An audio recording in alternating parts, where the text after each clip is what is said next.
한국, 일본, 미국, 중국을 포함해서 총 164개의 국가가 가입해 있는데요. 회원국들끼리 서로 공정하고 자유로운 무역을 할 수 있도록 도와주는 역할을 하고 있습니다. 한국과 일본도 WTO를 통해서 무역 전쟁을 해결하려고 하고 있는데요. 어느 한 국가가 승리한다고 해서 법적 구속력이 생기는 것은 아닙니다. 즉 WTO에서 한국의 손을 들어주어도 일본이 무시해버리면 그만이죠. 하지만 자칫 수가 틀리면 탈퇴해버릴 수 있다고 선언한 미국을 제외한다면 WTO의 판결을 가볍게 무시할 수 있는 힘을 가진 나라는 없다고 보시면 됩니다. 일본을 포함해서 말이죠. 게다가 WTO를 통한 무역 분쟁 해결 과정에서 일본이 한국에 얼마나 불합리적인 경제 보복을 하고 있는지, 자유무역을 철저히 파괴하는 행위들을 하고 있는지 전 세계에 알릴 수 있는 기회가 될 수 있기 때문에 WTO에서의 승리는 매우 긍정적인 효과를 불러일으킬 겁니다. 지금까지 WTO에서 한국과 일본의 분쟁 건수는 총 6건, 더운 여름을 한방에 날려줄 통쾌한 소식, 지금부터 WTO의 실제 사건 파일들과 함께 정확하게 알려드릴게요. 이것이 그 유명한 김 분쟁입니다. 지난 2004년 일본이 한국산 김에 쿼터제를 실시한 것인데요. 쉽게 말해서 한국이 일본에 수출할 수 있는 김의 양을 정하고 그 이상으로는 일본에 판매하지 못하도록 한 것이죠. 당시 선진국들 가운데 수산물의 쿼터제를 시행한 국가는 일본밖에 없었습니다. 이건 미친 짓이죠.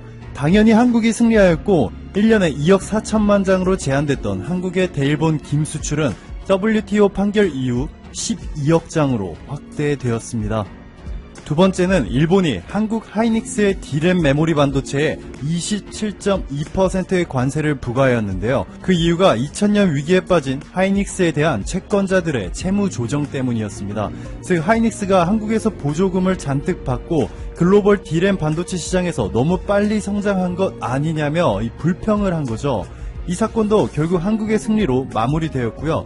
일본이 하이닉스에 부과한 27.2%의 관세를 철폐하면서 사건이 종결되었습니다.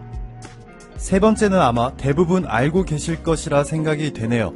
바로 한국이 지난 2015년도에 후쿠시마 주변의 일정 식품들에 대해 수입 금지 조치를 내리자 일본이 WTO에 제소한 사건인데요. 2011년 3월 11일 후쿠시마 원자력 발전소 폭발 사건이 발생하면서 한국 정부는 일부 일본산 품목 수입을 금지하였고요. 수입 제품에 대해서는 방사능 검사를 실시하였습니다.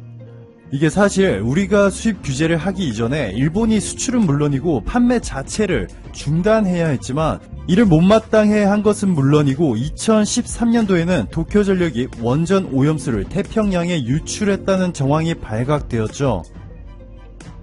이에 한국 정부는 후쿠시마 주변 8개 현의 모든 수산물 수입을 금지하고 세슘 기준을 대폭 강화. 올해 4월 WTO는 최종적으로 한국의 손을 들어주었습니다. 일본의 완벽한 패배죠. 일본은 한국을 상대로 WTO에서 단 한 번도 승리를 거두지 못했습니다. WTO가 한국을 편애해서가 아니라 한국과 일본이 지금껏 무역을 하면서 항상 일본이 불공정하고 이기적인 조치를 취해왔다는 것입니다. 규모가 크고 국제적으로도 이슈가 될 만한 사항들만 WTO의 분쟁 해결이 된 것이지 그동안 일본이 한국을 상대로 얼마나 많은 불공정한 이익을 챙기려 했는지 느껴지시죠?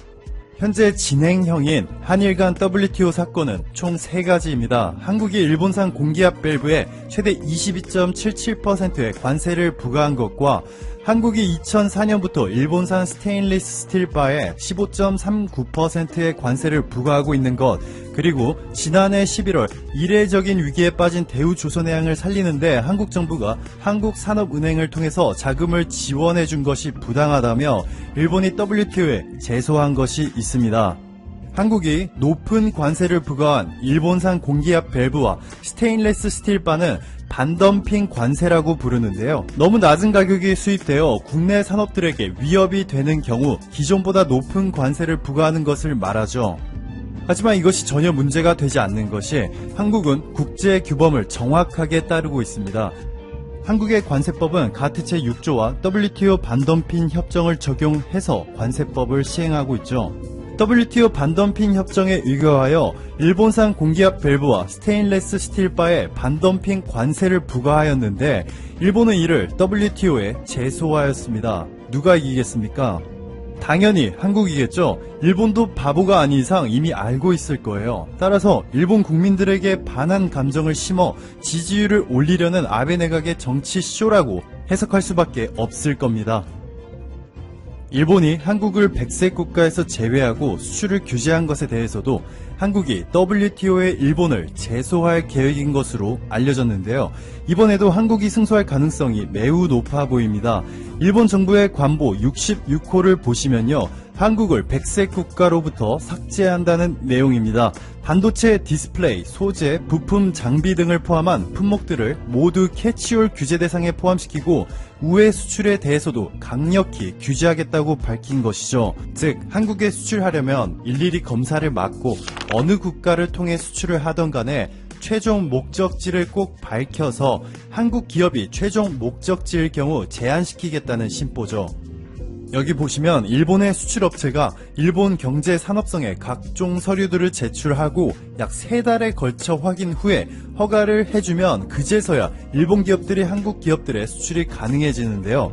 결국에는 한국 기업들을 견제하고 경제적 타격을 주기 위해서라고 해석할 수밖에 없습니다. 반면 한국의 대처는 상대적으로 미약한 수준이죠. 10일 이후 예정대로 일본을 한국의 백색 국가에서 제외한다고 하여도 이번 상황을 위해 특별히 만든 가해 2지역에 일본을 포함시켰습니다. 보시면 90일에 달하는 일본 심사기관과는 달리 우리는 15일로 여전히 매우 빠르고요. 아직까지 일본처럼 특정 품목을 완전 수출 불허하거나 하고 있지는 않습니다. WTO가 이 문제에 대한 최종 결과를 내놓기까지는 1에서 2년이라는 시간이 걸릴 수 있기 때문에 이 중단기적으로는 근본적인 문제를 WTO의 결정에 의존할 수는 없습니다. 하지만 더불어민주당의 박범계 의원님이 우리가 WTO에 일본을 제소한 이유를 가장 정확하게 설명해 주셨죠. WTO 대책이 왜 중요하냐면 논의가 1, 2년 걸리는 것이 중요한 게 아니라 과정 자체 하나하나가 전 세계에 홍보되는 것이고 이 사실이 전 세계에 알려지면 오늘도 제 방송을 들어주셔서 진심으로 감사드립니다. 바쁘시겠지만 좋아요, 알람, 구독 한 번씩 꼭 부탁드립니다. 댓글도 한 번씩 꼭 부탁드립니다. 저에게 정말 큰 힘이 됩니다. 자, 오늘의 주제 일본 정부 관계자 태풍 피해만 수조 원인데 충격적 망언에 현재 일본 민심 폭발한 상황, 초고속 열차 신칸센 96량 전량 폐기, 일본 반응, 한국 너무 부러운 듯 이란 주제로 여러분들과 한번 이야기를 나누어 보도록 하겠습니다. 아베 내각이 사실상 무너지는 것 아니냐는 분석이 하나둘씩 나오고 있습니다. 바로 아베 내각의 관계자 및 최근 사건들이 일본 내에서 아주 큰 이슈가 되고 있는데요. 특히 고노다로의 연이은 망언으로 일본 민심이 사실상 폭발한 상태입니다. 뿐만 아니라 시코 태풍 하기비스 상륙 당시 아베 대처 문제 또한 계속 이슈가 되고 있는데 저와 함께 그 내용 한번 좀 더 깊게 알아보시죠. 최근 일본에서 집중호우로 인명피해가 속출한 상황에서 고노다로 일본 방위상이 자신을 비와 연관짓는 발언을 해 논란을 낳고 있습니다. 29일 도쿄신문에 따르면 고노 방위상은 전날 도쿄에서 열린 정치자금 모금 행사에서 나는 지역에서 비의 남자라고 자주 불린다. 내가 방위상이 되고 나서 벌써 태풍이 3개라고 말해버린 것입니다. 이게 지금 고노다로라는 사람의 일본 지위를 생각해 봤을 때 현 상황에서 나올 수 있는 발언인가요? 뇌가 그냥 있는 건지 없는 건지 이제 모르겠습니다. 없겠죠? 있어도 아마 뇌가 방사능으로 진짜 오염이 된 것 아닌가 라고 생각이 들 정도로 정상적인 사고를 하지 못하는 것 같습니다.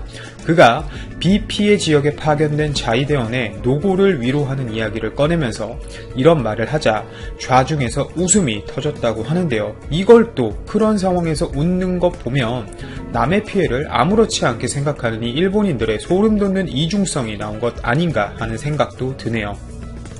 실제 하기비스로 인한 인명피해만 100명이 넘는 곳으로 집계되었는데 저런 농담을 하는 게 옳은 행동이라고 누구도 판단하지 않을 것이란 생각을 아예 못하는 거죠. 뿐만 아니라 20호 태풍 너구리 그리고 그 뒤를 이은 21호 태풍 부알로이가 저기압의 영향으로 내린 폭우로 일본 지바현과 항상 이슈가 되는 이 후쿠시마현에서는 10명이 숨지고 2명이 실종되는 인명피해를 결국 남겼습니다. 결국 이런 통계 지표가 생성되고 고노 방위상의 발언 내용이 알려지자 국민들은 물론 정치권에서도 여야를 막론하고 비판이 쏟아진 것입니다. 실제 스가 요시히데 관방장관은 이날 정례 기자회견에서 내각 구성원 한 사람이 자각을 갖고 국민의 신뢰를 확보하도록 노력해야 한다고 지적할 정도로 분위기는 심각했다고 하는데요. 제대로 팀킬을 당했죠. 이 고노가.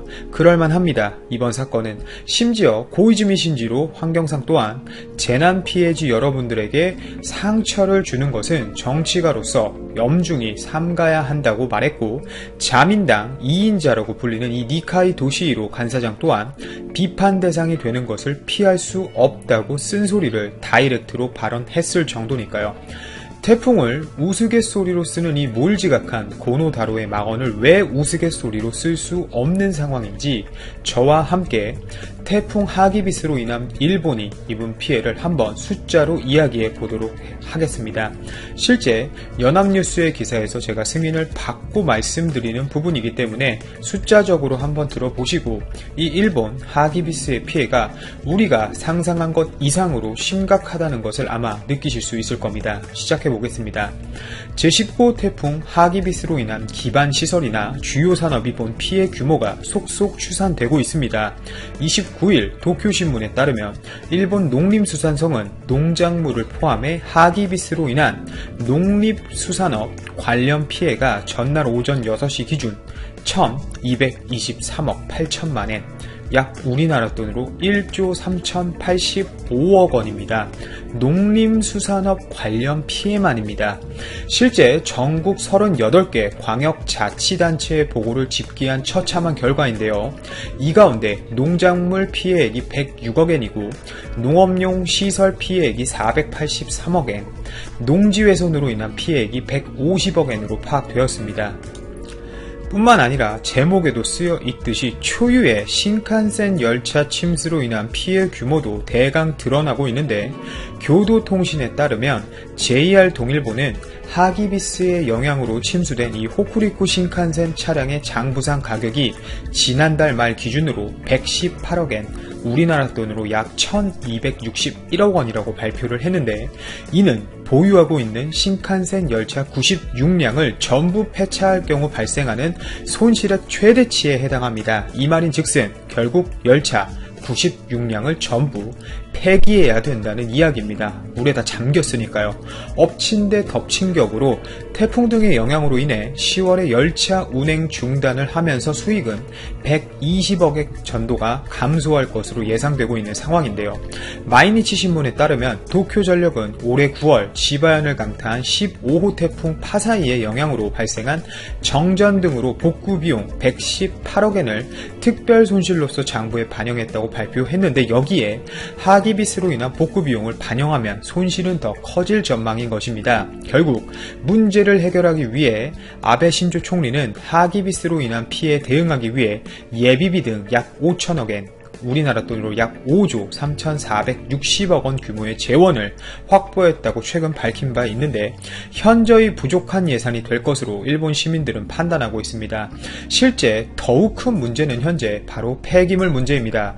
관광업을 주로 삼던 일본은 사실상 방사능 쓰레기 열도로 바뀌었다는 평가를 받고 있는데요. 최근 연이은 태풍과 호우로 동일본 지역 곳곳이 물난리를 겪으면서 침수 지역에서 나온 가재도구 등 폐기물 처리도 쉽지 않은 상황인데다, 일본 환경성은 태풍 19호로 발생한 쓰레기가 작년 7월 서일본 집중호우 때 발생한 190만 톤보다 많은 수백만 톤 규모가 될 것으로 추산하고 있다고 마이니치가 전할 정도로 현재 일본 열도 상태는 최악의 상황입니다. 이런 상황에서 결국 일본 시민들의 속내가 나오고 있다는 이야기가 하나 둘씩 등장하고 있는데요. 실제 복구 작업이 진행됨에 따라 곳곳에 설치된 이 쓰레기 임시 수집장이 포화 상태에 이르렀고, 공원, 밭, 도로 등의 쓰레기를 일본 사람들이 무단 투기하는 사례도 나오고 있는 것입니다. 결국 어려운 상황이 되면 본성이 나온다는 이야기가 이럴 때 쓰는 말 아닐까 싶습니다. 쓰레기를 모두 처리하기 위해서는 앞으로도 일본은 2년 이상 더 걸릴 것이라는 예상까지 하고 있으니 일부 지역들은 사실상 일본이 그렇게 중요하게 여기는 관광업을 약 2년 정도는 제대로 할 수 없다는 평가도 나오고 있는 상황이네요. 그리고 돈으로도 해결할 수 없는 추가적인 문제가 있는데 아까 말씀드린 바로 방사능 문제입니다. 제19호 태풍 하기비스의 영향으로 빗물에 쓸려 유출된 방사성 폐기물 자루가 66개나 되는 것으로 나타났다고 교도통신이 보도했는데요. 일본 환경성은 이날까지 하기비스로 인해 유출되거나 분실된 방사성 폐기물 자루가 후쿠시마현 다무라시가 30개, 가와우치무라시가 20개, 니온마스시 15개, 이타테무라 1개인 것으로 확인됐다고 밝혔습니다. 이름도 진짜 어렵네요. 이들 자루는 지난 2011년 후쿠시마 제1원전에서 발생한 수소폭발 사고로 오염된 흙 등이 담겨있던 것들인데 현재 시간이 지나면 지날수록 텅 빈 자루가 지속적으로 발견되고 있어 사실상 대부분 유출된 것 아니냐며 세계적인 분노를 사고 있는 상황입니다.